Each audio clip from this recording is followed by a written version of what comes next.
dünyaya nəfəs verən ağacları qoparmaq əcəba sevgini yerindən qopartmaq deyilmi?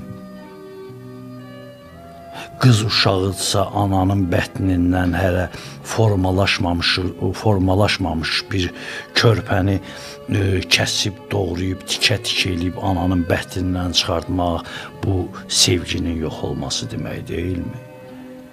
Və s. və s. və s.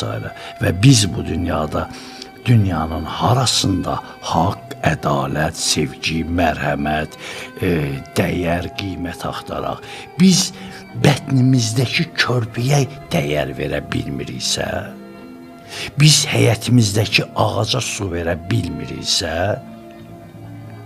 hökumətimiz deyir ki, ağaca su vermək pulludur. Yaxşı, insana pulludur. Təbiətin yaratdığı suyu təbiətin ağacına vermək də mi pulludur? Və bu boyda ədalətsiz dünyada biz hansı sevgini axtaraq, hansı sevgidən danışaq? Artıq dəymir.